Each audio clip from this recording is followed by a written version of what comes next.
On Easter Monday, 1916, a rising took place in Dublin in an attempt to obtain Irish national independence from Britain. A few days later, one of the few risings outside of Dublin began in Enniscorthy, County Wexford. While the male-only Irish volunteers were at the forefront of the Enniscorthy rising, the women of County Wexford played a crucial role through the Cumann organisation.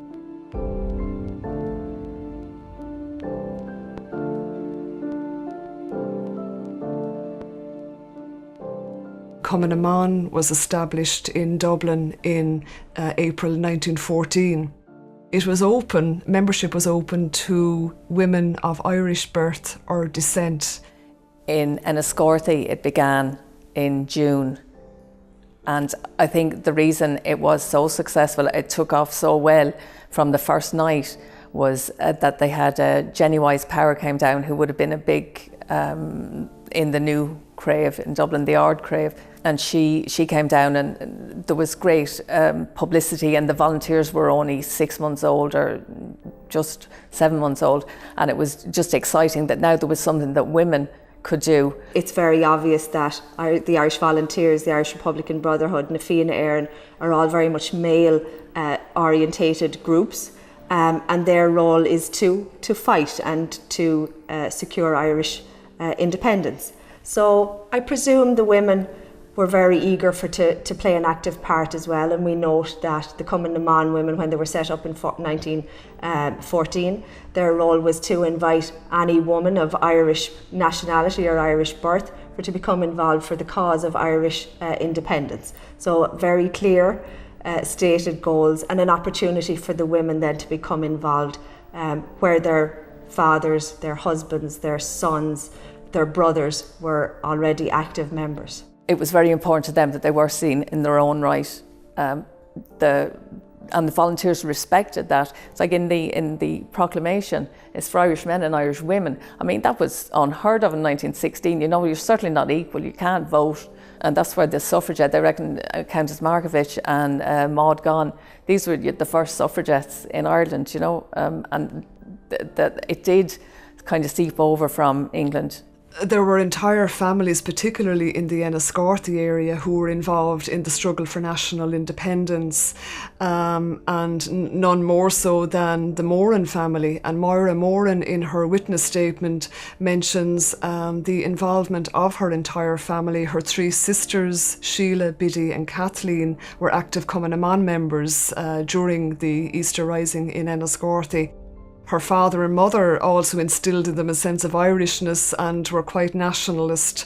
And other families in the area would have included Teresa and Ellen Keegan, who were sisters of Commandant Pat Keegan. And you also had active involvement in Cumann during the period by the Ryan sisters from Tomcool in Cumann. We know that a number of the Cumann women were trained in first aid in the run-up to the Rising then as well. Again, from Maura Moran's witness statements, we know that it's her sister is one of the members who's providing those training. So all preparations are being made for any rising that might take place. So 2 o'clock on Thursday, the 27th of April, it was all hands on deck, and it was all the volunteers were rallied, and they all came and met at Irish Street, number 10 Irish Street, which was Keegan's. They collected a number of arms and ammunition, and they marched through the town, through Market Square, onto the Athenaeum, where they established their headquarters. They got in and they set up camp. They commandeered mattresses, blankets, boilers, you name it. They had to make a hospital. That was what the women did. They made out an emergency hospital because they thought there was going to be a lot of casualties, because Dublin was having serious casualties, and so the women, they were out like at the same time as the men. They were very much involved from the start. The tricolour was hoisted over the Athenaeum by three members of Cumann: Una Brennan, Marion Stokes and Greta Comerford. This was met by a volley of shots under the command of Peter Paul Galligan. They had administration offices, they had an armoury, a gun workshop where all the guns that they commandeered were done up and made usable, even the bad ones.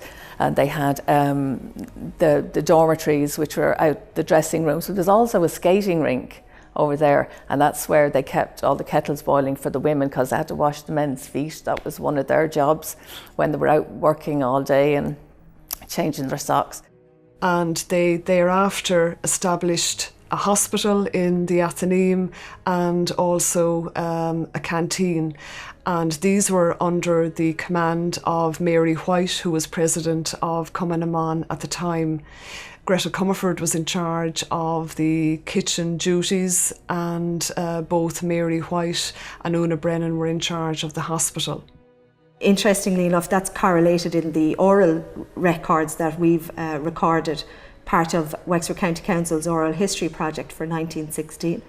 We've recorded Colm Galligan, who's the son of Peter Paul Galligan.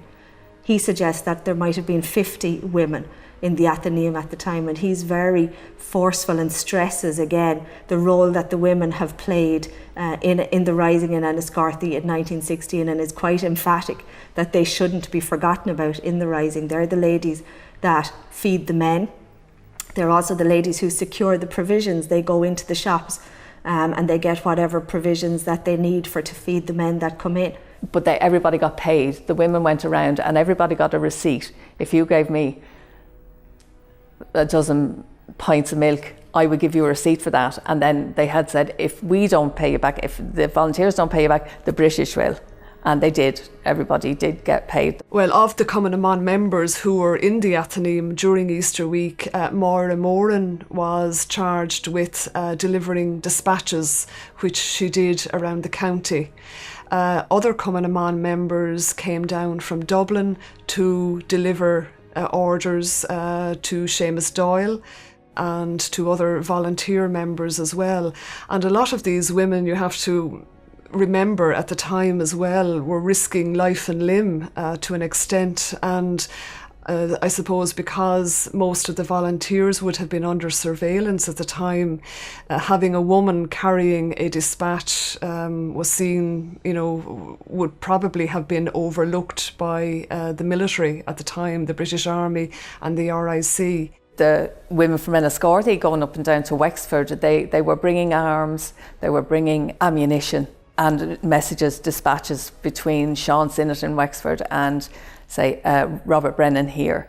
There were also a number of outposts around the town that were manned by Cumann members, and also Maura Moran's sister Sheila, her house on the outskirts of Enniscorthy was used as a rest house. This is the one thing I think is most strange, that the women were upstairs making bandages and field dressings and all the rest of it.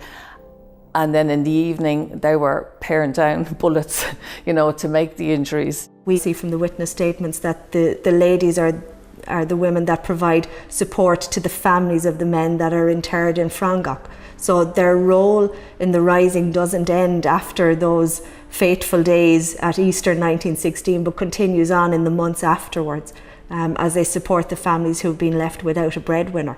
Well, not only did women not speak about their experiences in Cumann, but a lot of them were anti-treaty and as such did not apply for a pension. So it's very difficult to gauge the numbers that were involved and who were involved. And also from the Wexford Library Service Oral History Project Memories of 1916, even interviewing families, relatives of 1916 participants, very few mentioned the involvement of their mother or their aunt or their grandaunt. That's a general observation we've noted from the attempts we've made to record stories of the 1916 rising from Irish Volunteers members and Cumann members. We've found it particularly difficult to find family members, descendants who know that their family took part in the rising. There's a general confusion between just 1916 and then the events that come after it, the Civil War and the War of Independence. That whole period of history from 16 to 23, 24, by the time the Civil War happened, which was horrendous, it was all kind of put together, the 16 and 21, 23, they were all kind of grouped, and you didn't want to talk about the Civil War, you didn't want to talk about the treaty, you didn't want what side you were on. Also, there were a number of families, neighbouring families, who would have been at odds politically, and who would have been in support of Redmond and of the enlisting of Irish men in the British Army. So this was another reason, I suppose, why Cumann members felt, they didn't want to discuss their own activities. My own sense from the women is that maybe women are a little bit more grounded and more practical about these things, and that we just get in there, do the job and move on from it.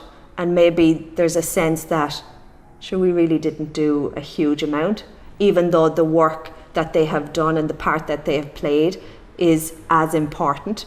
Had there been any level of conflict in Enniscorthy, those women certainly would have played a vital role in dealing with any of the injured that would have come in from the town. The role of Cumann in Ireland, in the whole country, during 1916 was absolutely vital. It was crucial for the operation to work. My sense is that Wexford and Enniscorthy in particular, given its background in the 1798 rebellion, as a county we've always been to the forefront of every battle and every row that took place. And women are no different than men in that regard. They're feisty, they want their independence, they're passionate about what they believe in. And like I said, they see their brothers, their sons, their husbands part of an organisation and a philosophy and an ethos that they want to be involved in too. So why wouldn't you set up an organisation that you can contribute your part, no small part, but your part to the search and the desire for Irish independence?